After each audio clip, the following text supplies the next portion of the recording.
Senhores telespectadores, está agora aberto ao público, num dos átrios da Câmara Municipal de Lisboa, uma exposição histórica.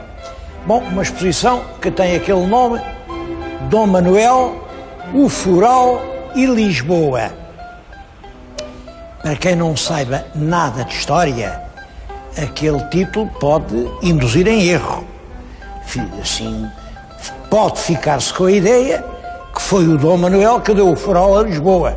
Nada mais errado, claro que não foi. Lisboa já tinha foral desde o Dom Afonso Henriques, desde 1179.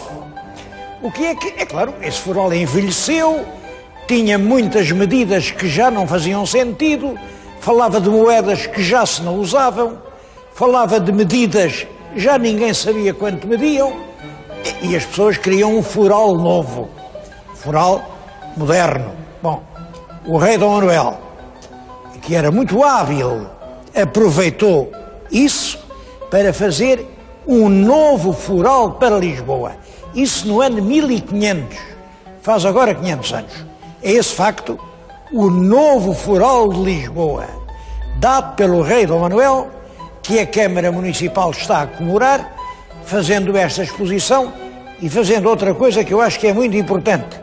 Fez uma bela edição do foral, é uma edição rigorosamente idêntica, edição facsimilada do foral, e que tem uma explicação de tudo. Enfim, quem se interessar por estudos de Lisboa tem aqui uma boa oportunidade para conhecer o foral manuelino.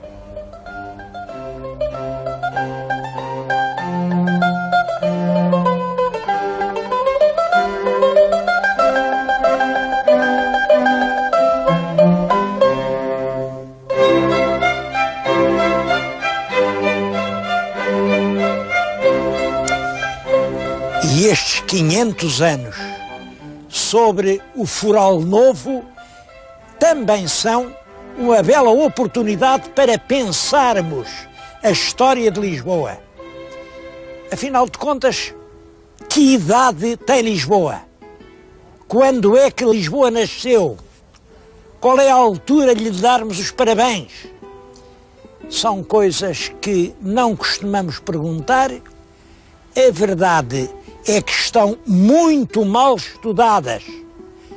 Há alguns livros, reconheço, sobretudo, estudos de pormenor, pesquisas e até obras gerais de algum merecimento.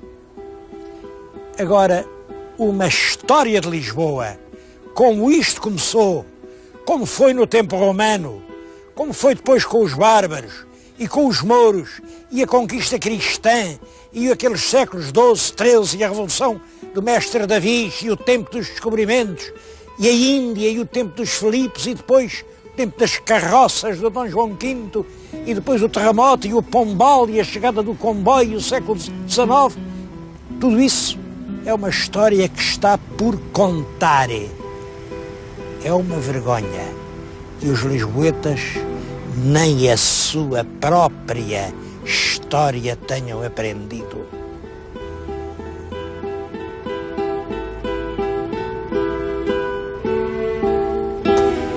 Na história de Lisboa devemos ter presente o seguinte: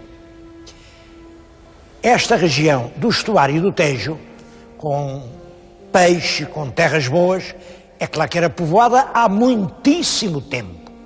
Há vestígios de povoamento que vêm desde o Paleolítico. Isto são dezenas e dezenas de milhares de anos. Bom, mas isso não tem nada a ver com uma cidade organizada, com as suas autoridades, uma cidade já de tipo moderno. Essa cidade só surge na época romana. Bom, e surge na época romana quando? Essa pergunta eu não sei responder. Já vi escrito, por exemplo, que o município de Lisboa foi criado cerca de 60 a.C. Não há razão nenhuma para dizer isso, nenhuma. O que acontece é isto: a história romana de Lisboa está debaixo da terra, está enterrada. por cima foram fazendo casas, a cidade continua e as pedras enterradas não falam. A ruína mais antiga, que enfim, estão agora, continuam a tentar salvá-la, é o Teatro Romano. Ora bem, o Teatro Romano, aquele que lá está, foi feito no ano 57 depois de Cristo. Depois de Cristo. Não era um teatro grande, era pequeno, era mesmo muito pequeno. E aquilo já era uma reconstrução, porque o primeiro era de madeira. E esse primeiro teatro de madeira, diz que já era pequeno, era acanhado, a madeira deve ter apodrecido, e então fizeram aquele de pedra. Ora bem, o primeiro se foi quê? Para aí 50 anos anterior àquele, estamos no ano 7 antes de Cristo, e eu acho que o nascimento de Lisboa como cidade é mais ou menos por essa altura. Quer dizer, se me não engano muito, a cidade está agora a fazer 2000 anos. Bom, este meu programa é justamente para dar os parabéns a Lisboa pelos seus 2000 anos. Claro que ao certo ninguém sabe datas. Como sabem, a cidade chamou-se Ulicipo Felicitas Júlia. Ulicipo era o nome indígena, Ulicipo. E do Ulicipo vem Ulicipona, que é um genitivo grego, isto é como o demonstrou o professor Justino Menes de Almeida, a quem se deve esse grande passo em frente na descoberta do passado de Lisboa, de Ulicipona, já vem Lisboa, claro, e chamam-lhe Ulicipo Felicitas Júlia, felicidade de Júlio, ou felicidade de Júlia. Bom, traduziram logo, claro, é a felicidade de Júlio César. Até o nosso querido Pinho Leal diz que Felicitas Júlia era a saudação a um imperador romano chamado Júlio César. Isto é não saber nada. Nunca houve nenhum imperador chamado Júlio César. Mais do que isso, César passou toda a vida preocupadíssimo com não fossem considerá-lo imperador. Aliás, desconfiaram que era isso que ele queria e mataram-no por causa disso. Ele bem desconfiava. Nunca permitiu homenagens desse género. Portanto, Lisboa não podia ter o nome de César. E houve muitos outros, não digo César, houve pelo menos mais um. Houve um imperador que era neto do Augusto, o famoso Calígula, que também se chamava Júlio César. Ele era Caio Júlio César Germânico. É muito mais possível que o Júlio venha do Calígula do que venha do César. Mas Júlia pode ser uma referência apenas à família de César, que era a família Júlia. E aí não era só o César, era realmente o primeiro imperador, esse sim, o grande Augusto. Era o segundo imperador, esse sim, reinou muito tempo, que era o Tibério. Foi o terceiro imperador, coitado que era doido, o tal Calígula. Esse era tão doido que chegou a nomear cônsul é assim como se fosse ministro, é? Cônsul, o cavalo. Eu já vi não ir burros para muita coisa, mas cavalos é o primeiro. É claro que também quando descobriram que ele estava completamente passado, mataram-no. Depois ainda o sucessor dele, o Cláudio, o sucessor dele, o Nero, tudo isso eram da gens Júlia. Portanto, Felicitas Júlia não tem nada a ver com o César. De qualquer maneira, todos os indicativos, todas as pedras, que são poucas, indicam que Lisboa aparece como cidade romana no início da era cristã. Estará agora a fazer os seus 2000 anos.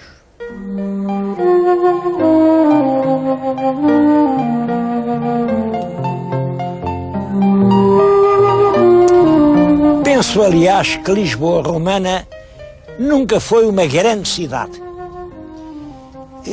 Até julgo que este segmento aqui de casario, que que estamos a ver do alto, isto é uma torre do Castelo de São Jorge.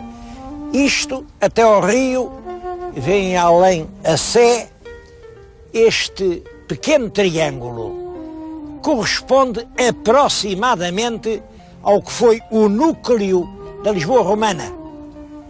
Eu tenho aqui um mapa da Lisboa em que vivemos. O meu telespectador está a ver aqui, isto é o Rio Tejo, vê aqui os grandes edifícios da Expo, aquilo são os Jerónimos, e aqui é a Baixa. Ora bem, eu penso que neste grande conjunto, que é a Lisboa de hoje, a Lisboa romana ocuparia este espaço.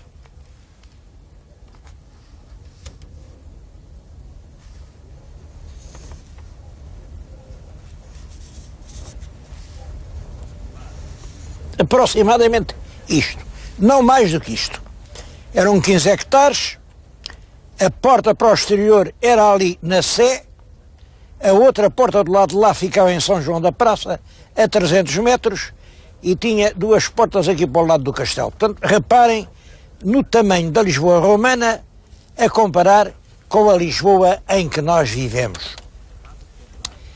É uma cidade que vive dos funcionários que aqui estão, vive de uma indústria importante, que é a salga do peixe.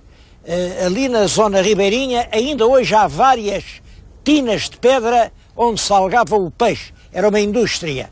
E vive, penso eu, da função portuária, porque pelo Rio Tejo ia-se até aos riquíssimos campos de Santarém, de onde vinha o azeite, o vinho e o trigo, que eram mandados até Roma.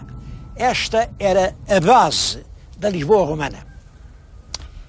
Portanto, pode ter começado mais década, menos década, ali no início do século I antes de Cristo, talvez um pouco antes, e durante 1000 anos não cresceu muito. É curioso, durante 1000 anos Lisboa, isto que aqui está, é também o limite da chamada Cerca Moura. A Cerca Moura, ela não é moura, é uma muralha, uma grande muralha, foi mandada fazer na época visigótica, quando havia a ameaça das invasões. É claro que essa muralha defendia o que era mais precioso na cidade, defendia o mais importante. Pois bem, a Cerca Moura é realmente isto. E durante 1000 anos não cresceu muito. O grande crescimento começa no século XI e é sobretudo no século XII e XIII, e vem com as cruzadas.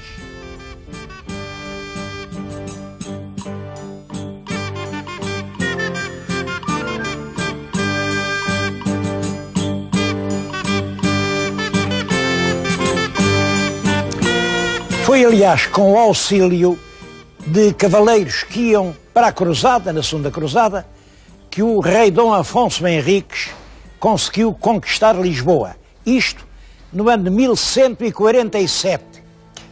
Como sabem, as cruzadas eram grandes expedições militares que iam de toda a Europa para imporem o poder militar cristão nos lugares da Terra Santa. Lugares, portanto, que eram muito caros ao sentimento dos cristãos. E durante cerca de 150 anos, grandes exércitos caminhavam a caminho da Terra Santa, e quando vinham do norte da Europa, da Inglaterra, da Flandres, da Alemanha, todos esses faziam escala no Rio Tejo. Esse facto está muito ligado ao crescimento de Lisboa. Nós não sabemos bem, depois de Dom Afonso Henriques, o que é que se passa. Ele começa a construir esta Sé, mas há um facto importante. Reparem, ele conquista Lisboa em 1147. 100 anos depois, em 1248, sobe ao trono Dom Afonso III, que é o rei que faz de Lisboa a cidade real. Nessa altura não se pode falar em capital, não há a categoria capital, capitais eram todas, mas era aqui que o rei morava mais frequentemente e que tinha os seus serviços. Isso acontece no início do reinado de Dom Afonso III, em 1248. Bom, de então para cá, Lisboa vai sempre crescendo. Olhem, o filho desse Dom Afonso III é o Dom Dinis. Dom Dinis fez este claustro. Reparem que isto é um monumento extremamente importante. Fez este claustro, ampliando assim a sede de Lisboa. O que vem embaixo é o que era Lisboa. Estão ali muros de casas romanas, são ruínas da Lisboa anterior, enfim, ao domínio cristão. Logo a seguir a este claustro, que é de Dom Dinis, estão um conjunto de capelas que são de Dom Afonso IV. Quer dizer, a cidade vai sempre crescendo, mas é claro que o novo grande salto em frente vem no século XV com os descobrimentos.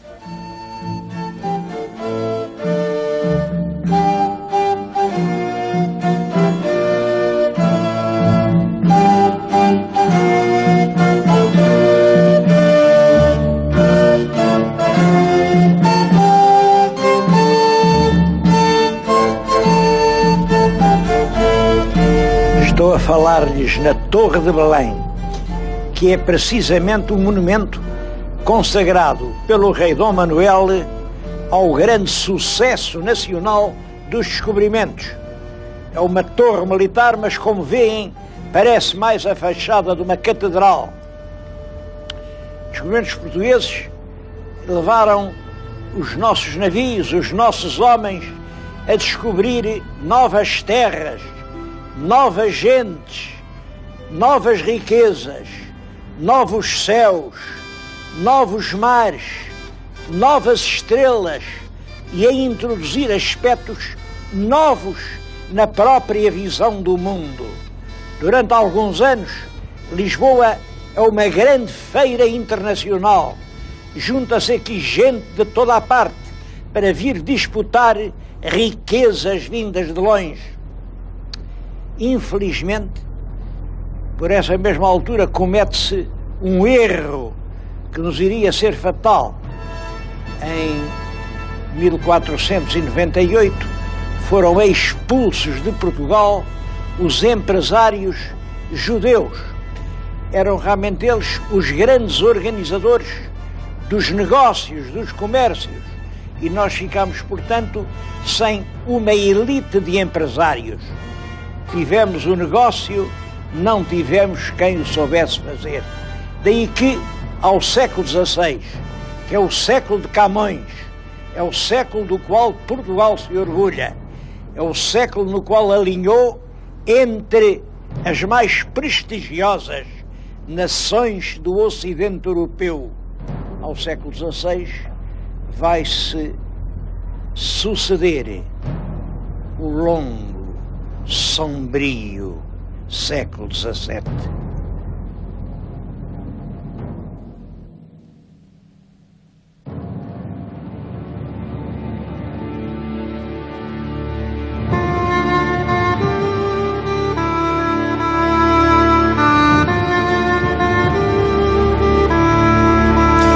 É uma época de contradições.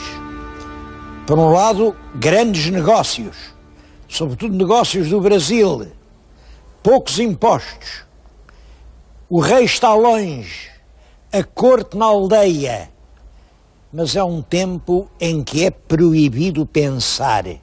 Olhem aqui bem perto, no Rocio, um pouco mais longe, no Terreiro do Paço, abriam-se as trágicas fogueiras da Inquisição, em que perderam a vida milhares de pessoas que tiveram a coragem de pensar diferente.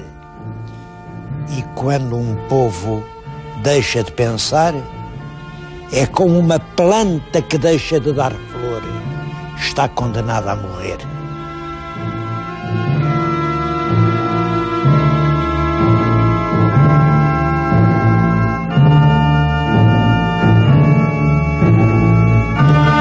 No século XVIII devemos distinguir duas fases. Até 1650 a grande figura é Dom João V, depois de 1650 a grande figura é o Marquês de Pombal. Eu acho que para dar uma ideia dessa Lisboa de Dom João V, não há nenhum lugar melhor do que este em que eu me encontro.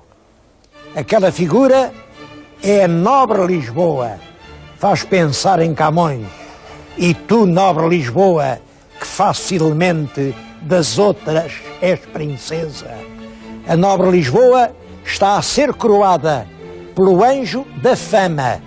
Aqui está a tuba da fama, que está a colocar a coroa sobre a sua cabeça. E pela rainha da fortuna, que está a entregar-lhe todos os bens. A cidade preside a um mundo revolto. Esta figura é a África, esta é a Ásia, e aos pés vê-se aqui o dragão português, o dragão da Casa de Bragança, a esfacelar o crescente que é o poderio turco. Que bela alegoria à glória de Lisboa. E que pena este coche estar neste estado. Bom, é um carrinho que já tem 284 anos. Imaginem, 284 anos. Estava a precisar de um restauro. Mas quem paga o restauro do carro da nobre Lisboa? Que bonito que seria que fosse a própria Câmara de Lisboa.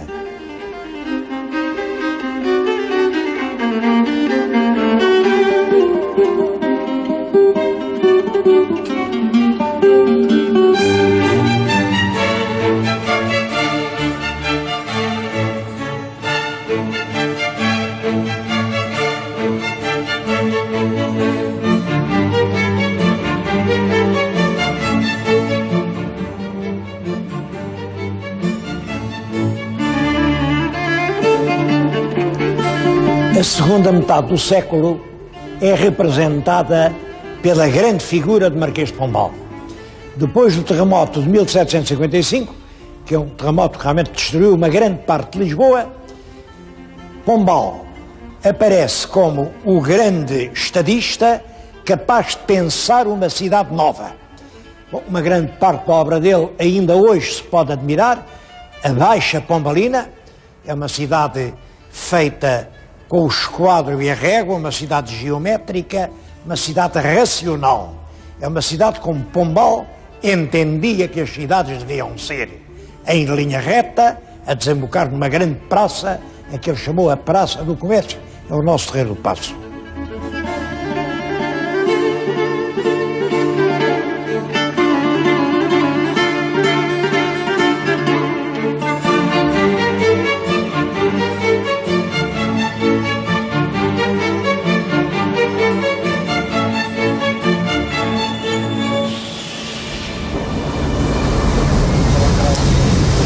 Com o século XIX chega a Portugal a Revolução Industrial.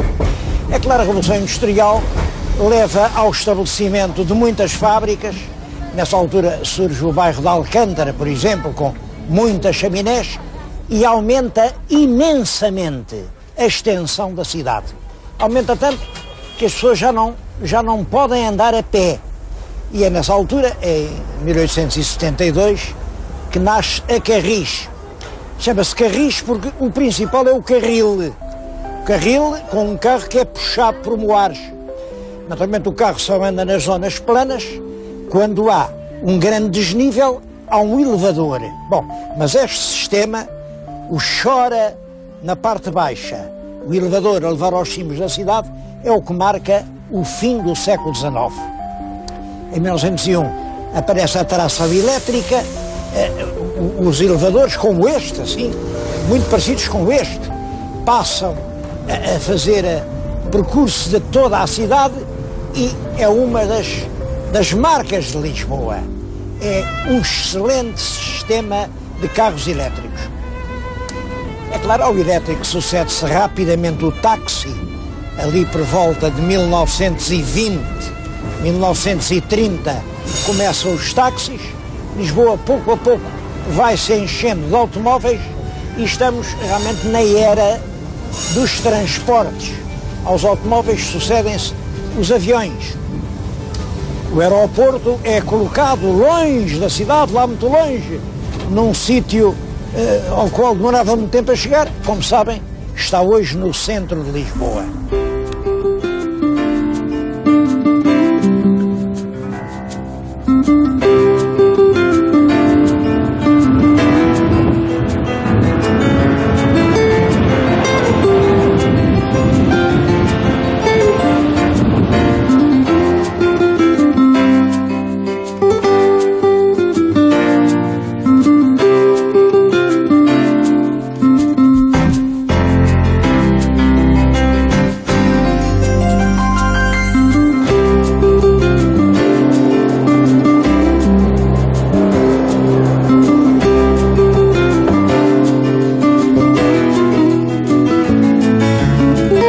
O século XX foi o século dos transportes mais rápidos, o século do comboio, o século das pontes, o século dos aviões. Eu estou-lhes a falar justamente em frente da Gare do Oriente, uma estação.